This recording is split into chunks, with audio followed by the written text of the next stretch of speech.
আগামী 24 ঘন্টা আমি একটু অদ্ভুত ধরনের জব করবো, আর সেটা হচ্ছে প্লাস্টিক রিসাইকেলিং এর জব। আমি বর্তমানে 24 ঘন্টার জন্য যে জবটা করতেছি এটা বেসিক্যালি প্লাস্টিক রিসাইকেলিং ব্যবসা। মানে হলো যে প্লাস্টিকের যেসব আসবাবপত্র গুলো থাকে, যেমন চেয়ার, তারপর মগ, এগুলো যখন নষ্ট হয়ে যায় তখন আমরা কি করি, ফালায় দিই। তো আমরা যখন ফালায় দিই, এগুলো আবার ভাঙ্গারি আলারা নিয়ে যায়, ভাঙ্গারি আলারা নিয়ে এগুলো কি করে, মুলাম ঘরের কাছে বিক্রি করে। তো মুলাম ঘরের লোকেরা কি করে, এটাকে কাটিং করে, কাটিং কইরা এই সাইজের গুড়া গুড়া করে। এই সাইজের গুড়া গুড়া বলতে আমি দেখাইতাছি কোন সাইজের গুড়া গুড়া করে।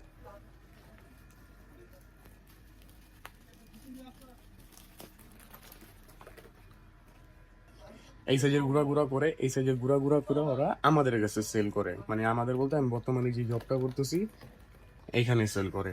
আমরা আবার এই গুঁড়া গুঁড়াকে কি করি, এই গুঁড়া গুঁড়া প্লাস্টিকের টুকরা গুলোকে আমরা আবার কোম্পানির কাছে সেল করি, বড় বড় কোম্পানির কাছে সেল করি। কোম্পানি আলাদা আবার কি করে, ওরা আবার এটাকে মেশিনে গরম হিট দিয়া গালায়া পরে নতুন করে চেয়ার বানায় বা বিভিন্ন প্লাস্টিকের আসবাবপত্র বানায়।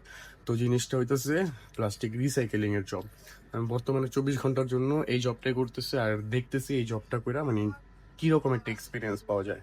এই দোকানটার মধ্যে আমি 24 ঘন্টার জন্য এই জবটা করব, ওই দোকানটার আমি প্রত্যেকটা কোনা কোনা দেখতেছি যে কোথায় কোথায় কি কি রাখা আছে। প্রথমে এক পদ হইতাছে সাদা প্লাস্টিক, যেটা হইতাছে এই যে এটা কুচা কাটিং সাদা প্লাস্টিকের। প্লাস্টিকের ব্যবসা, অনেক রকমের প্লাস্টিক আছে এদিকে। আর এটা হচ্ছে আরেক পদ কালো প্লাস্টিকের কাটিং। তারপরে এই যে আরেক পথ, তারপর আরেকটা পদ হইতাছে মুখা কাটিং, এটা হইতাছে মুখা কাটিং। তারপর আরেকটা পদ হইতাছে এটা হচ্ছে ভুসি কাটিং যেটাকে বলা হয়। আরেক পথ।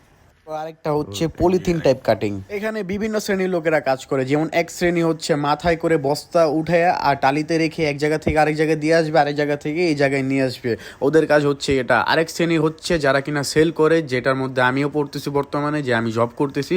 আর আরেকটা শ্রেণী হচ্ছে যারা কিনা ব্যাংকিং লেনদেন, টাকা লেনদেনের হিসাবটা করে, ওরা হচ্ছে ওই শ্রেণীর লোক।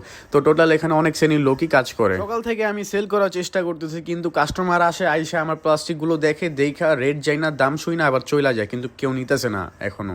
তো অলমোস্ট সকাল থেকে এখন দুপুর হয়ে গেছে আমার জব করতে করতে। তার মধ্যে কাস্টমার বলতে বিভিন্ন রকমের কোম্পানির লোক কাজ যারা আছে তাদেরকে পাঠানো হয় আমাদের দোকানে। তো আমাদের দোকানে এসে ওরা জিজ্ঞাসা করে যে এই মালটা আছে কিনা বা ওই মালটা আছে কিনা, যেমন লাল আরফেল, ব্লু আরফেল, এগুলো আছে কিনা। তো আমাদের কাছে যদি থাকে তাহলে আমরা বলি যে আছে, তারপর তারা আমাদের একটা রেট দেয়, আমরা একটা রেট দিই। তো এইসব করে এই ব্যবসাটা এরকম হয়। আমি এত কিছু কিভাবে জানলাম, এত কিছু জানতে হচ্ছে আমাদের পাশের একটা দোকান ছিল। তো এই দোকানে বসে আমি ওনার থেকে সবকিছু আর কি জানছি যে এই ব্যবসাটা আসলে কিভাবে হয় বা কিভাবে সেল হয়। তো ওইভাবে আমি করার চেষ্টা করতেছি, আর এটাই। দুপুরের সময় কোনো কিছু ভালো লাগতেছিল না, তাই দোকান থেকে বের হয়ে ওনার সাথে আমি মজা করতেছি, মজা করে করে টাইম পাস করার চেষ্টা করতেছি। উনিও আমার সাথে মজা করতেছে, মানে ওনার সাথে আমার কম্বিনেশনটা পুরো মিল লাগে গেছে। এখানে প্রত্যেকটা দোকানে দোকানে শুধু প্লাস্টিক সেল হয়, প্লাস্টিক ছাড়া অন্য কিছু এখানে সেল করা হয় না।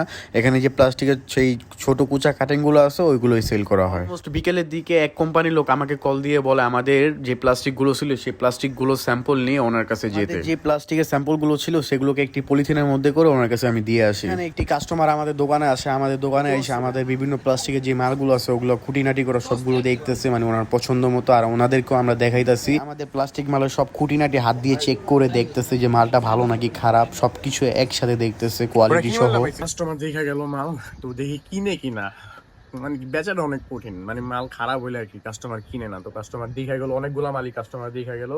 এখন দেখার পালা যে কিনে কিনা আমাদের থেকে মাল। রেট বইলা দিছি, রেট বলছি, তখন রেকর্ড করতে পারিনি আর কি। রেট বইলা দিছি, এখন মাল যদি হয় তাহলে সেল করে দিব।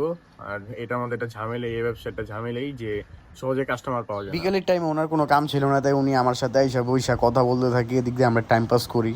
মঞ্জিল মামা ছিল যে কিনা এদিকের বস্তা টানাটানি করে, মানে ওই ভালোবাসে। এদিকে আমি ওর মামা করে ডাকি, মামারে মঞ্জিল মামা করে ডাকি। উনি অনেকটা ভালো মনের মানুষ, উনি আমাদের অনেক হেল্প করে দেয়। বদলতে টাকা নেয়, ঠিক আছে, প্রত্যেক বস্তার জন্য টাকা করে নেয়, কিন্তু এমনি অনেক ভালো মনের মানুষ, অনেক ভালোবাসে। সেই কাস্টমার ফার্স্ট আমাদের মাল দেখে গেছিল, তো দ্বিতীয়বার আইসা আমাদের থেকে এই মালটা নিয়ে যায়। পরে আমরা ওটাকে ডেলিভারি দিয়ে দিই ওনাদের দেওয়া অ্যাড্রেসের মতে। তো ওটা আমি রেকর্ড করতে পারি না। ওনাদের প্লাস্টিক বুঝিয়ে দেওয়ার পর দোকান বন্ধের সময় হয়ে যায়, যার কারণে আমি হাতে তালা নিয়ে দোকানের শাটার নামিয়ে তালা মেরে দিই দোকানে। শেষ, এখন বাইতে যেতেছি। জব শেষ, 24 ঘন্টা। Bye bye, tata.